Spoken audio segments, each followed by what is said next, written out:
राधे राधे। राधा रानी की कृपा आप सब पर बनी रहे। आज की इस वीडियो में हम शनिवार की व्रत कथा सुनेंगे। तो हम कथा शुरू करते हैं। एक समय सूर्य, चंद्रमा, मंगल, बुध, बृहस्पति, शुक्र, शनि, राहु और केतु इन ग्रहों में आपस में झगड़ा हो गया कि हम सब में सबसे बड़ा कौन है। सब अपने आप को बड़ा कहते थे।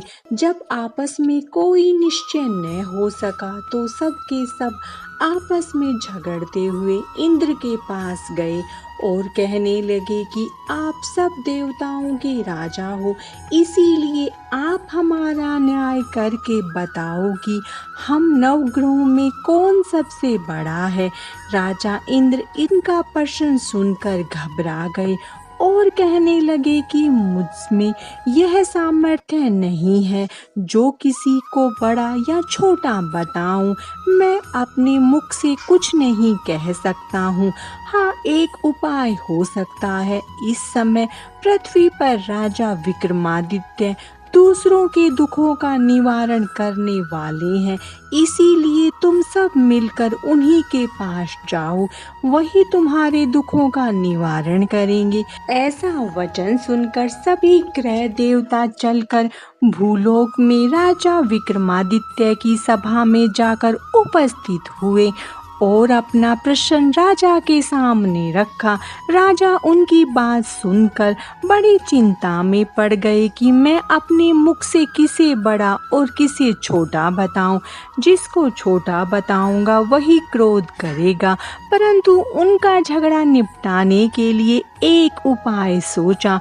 उन्होंने सोना, चांदी, कांसा, पीतल, सीसा, रंगा, जस्ता, अभ्रक और लोहा 9 धातु के 9 आसन बनाए। सब आसनों का क्रम से जैसे सोना सबसे पहले और लोहा सबसे पीछे बिछाए गए। इसके पश्चात राजा ने सब ग्रहों से कहा कि आप सब अपने अपने सिंहासनों पर बैठिए। जिसका आसन सबसे आगे वह सबसे बड़े और जिसका आसन सबसे पीछे वह सबसे छोटा जानिए। क्योंकि लोहा सबसे पीछे था और वह शनिदेव का आसन था, इसीलिए शनिदेव समझ लिए कि राजा ने मुझको सबसे छोटा बना दिया।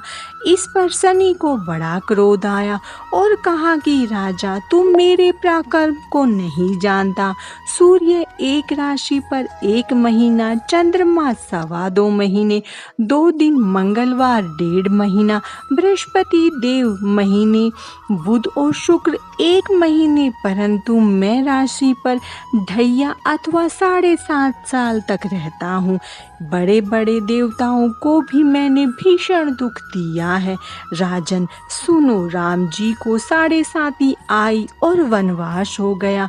रावण पर आई तो राम और लक्ष्मण ने सेना लेकर लंका पर चढ़ाई कर दी, रावण के कुल का नाश कर दिया। हे राजा, अब तुम सावधान रहना। राजा कहने लगा, जो कुछ भाग्य में होगा देखा जाएगा। इसके बाद अन्य ग्रह तो प्रसन्नता के साथ चले गए, परंतु शनिदेव बड़े क्रोध के साथ वहां से सिधारे। कुछ काल व्यतीत हो जाने पर जब राजा को 7.5 की दशा आई तो शनिदेव घोड़ों के सौदागर बनकर उनके सुंदर घोड़ों के सहित राजा की राजधानी में आए।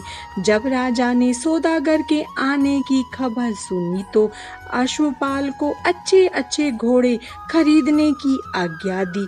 अश्वपाल ऐसी अच्छी नस्ल के घोड़े देखकर और उनका मूल्य सुनकर चकित हो गया और तुरंत ही राजा को खबर दी। राजा उन घोड़ों को देखकर एक अच्छा सा घोड़ा चुनकर सवारी के लिए चढ़ा। राजा के घोड़े की पीठ पर चढ़ते ही घोड़ा जोर से भागा। घोड़ा बहुत दूर एक बड़े जंगल में जाकर राजा को छोड़कर अंतर्ध्यान हो गया। इसके बाद राजा अकेला जंगल में भटकता फिरता रहा। बहुत देर के पश्चात राजा ने भूख और प्यास से दुखी होकर भटकते भटकते एक ग्वाले को देखा। ग्वाले ने राजा को प्यास से व्याकुल देख पानी पिलाया। राजा की उंगली में एक अंगूठी थी। प्रसन्नता के साथ अंगूठी निकालकर ग्वाले को दे दी और शहर की ओर चल दिया। राजा शहर में पहुंचकर एक सेठ की दुकान पर जाकर बैठ गया और अपने आप को उज्जैन का रहने वाला तथा अपना नाम वीका बतलाया। सेठ ने उसको कुलीन मनुष्य समझकर जल आदि पिलाया। भाग्यवश उस दिन सेठ की दुकान पर बिक्री बहुत अधिक हुई। तब सेठ उसको भाग्यवान पुरुष समझकर भोजन कराने के लिए अपने साथ ले गया। भोजन करते समय राजा ने आश्चर्य की बात देखी। खूंटी पर हार लटक रहा है और वह खूंटी हार को निगल रही है। भोजन के पश्चात कमरे में आने पर जब सेठ को कमरे में हार न मिला तो सबने यही निश्चय किया कि सिवाय वीका के और कोई इस कमरे में नहीं आया, अतः अवश्य ही उसी ने हार चोरी किया है। परंतु वीका ने हार लेने से मना कर दिया। इस पर 5-7 आदमी इकट्ठे होकर उसको फौजदार के पास लाए। फौजदार ने उसको राजा के सामने उपस्थित कर दिया और कहा कि ये आदमी तो भला प्रतीत होता है, चोर मालूम नहीं होता, परंतु सेठ का कहना है कि इसके सिवाय और कोई घर में आया ही नहीं, अवश्य ही इसी ने चोरी की है। तब राजा ने आज्ञा दी कि इसके हाथ पैर काटकर चौरंगिया किया जाए। राजा की आज्ञा तुरंत पालन किया गया और वीका के हाथ पैर काट दिए गए। इस प्रकार कुछ काल व्यतीत होने पर एक तेली उसको अपने घर ले गया और कोलू पर उसको बिठा दिया। वीका उस पर बैठा हुआ जुबान से बैल हाँकता रहा। शनि की दशा समाप्त हो गई और एक रात को वर्षा ऋतु के समय वह मल्हार राग गाने लगा। उसका गाना सुनकर उस शहर के राजा की कन्या उस राग पर मोहित हो गई और दासी को खबर लेने को भेजा कि शहर में कौन गा रहा है। दासी सारे शहर में फिरती फिरती क्या देखती है कि तेली के घर में चौरंगिया राग गा रहा है। दासी ने महल में आकर राजकुमारी को सब वृत्तांत सुना दिया। बस उसी क्षण राजकुमारी ने अपने मन में यह प्रण कर लिया कि चाहे कुछ भी हो इस चौरंगिया के साथ विवाह करूंगी।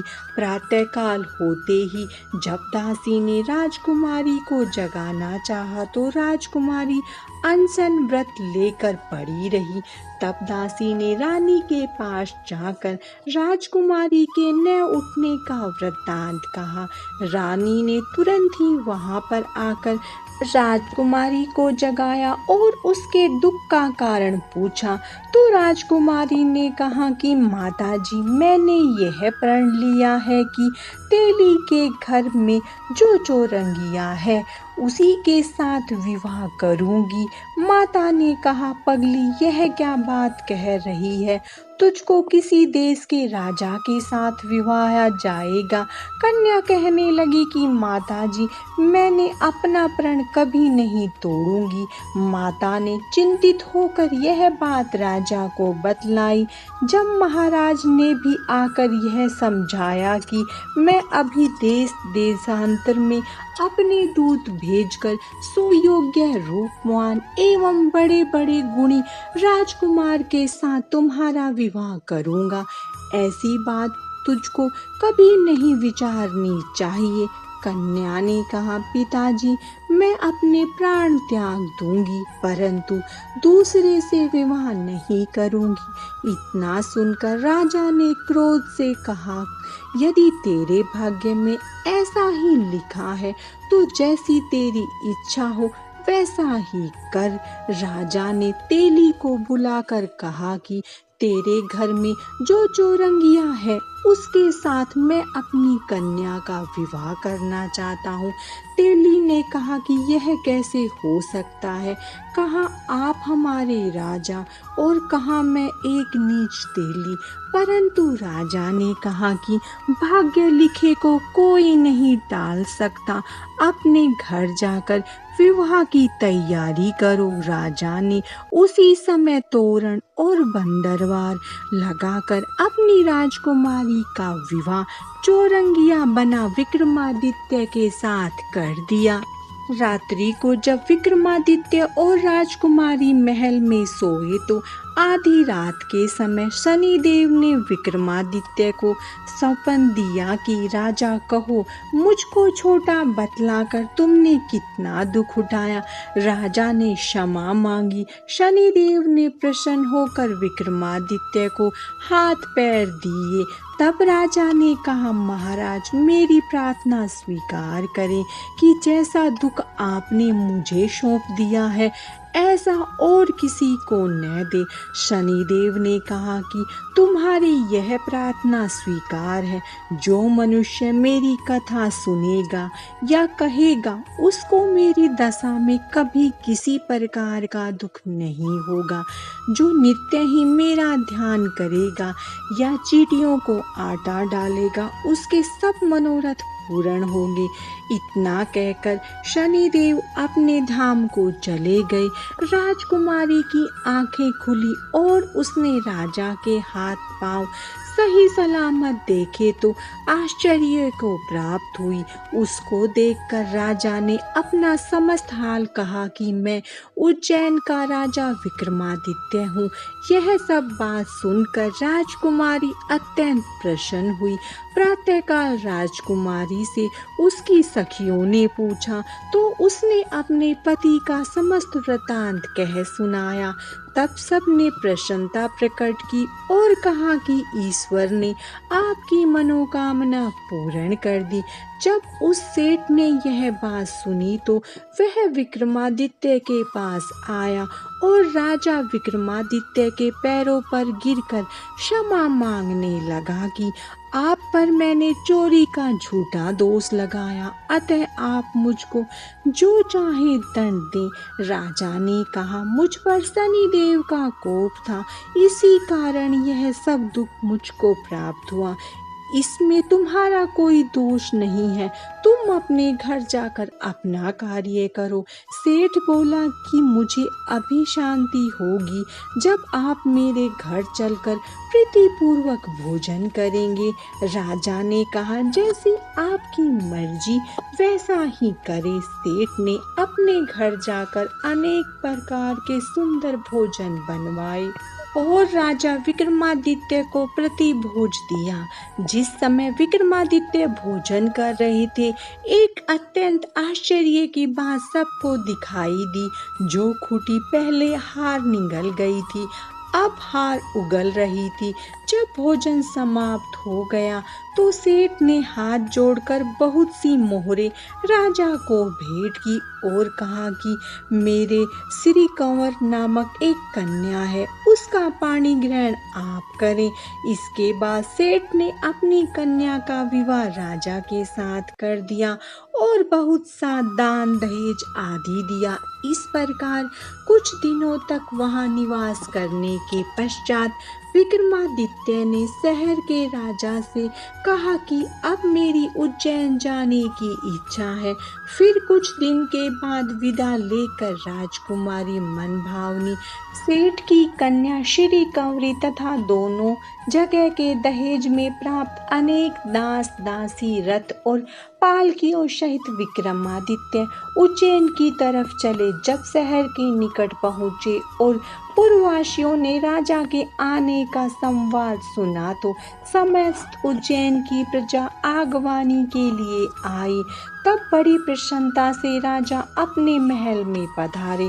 सारे शहर में बड़ा भारी महोत्सव मनाया गया और रात्रि को दीपमाला की गई। दूसरे दिन राजा ने शहर में यह सूचना कराई कि शनिश्चर देवता सब ग्रहों में सर्वोपरि है। मैंने उनको छोटा बतलाया, इसी से मुझको यह दुख प्राप्त हुआ। इसी कारण सारे शहर में सदा शनि देवता की पूजा और कथा होने लगी। राजा और प्रजा अनेक प्रकार के सुख भोगने लगी। जो कोई शनिवार की इस कथा को पढ़ता या सुनता है, शनिदेव की कृपा से उसके सब दुख दूर हो जाते हैं। शनिवार की कथा को व्रत के दिन अवश्य पढ़ना चाहिए। ओम शांति, ओम शांति, ओम शांति। शनिवार व्रत कथा समाप्त। शनिदेव की कृपा आप सब पर बनी रहे। राधे राधे।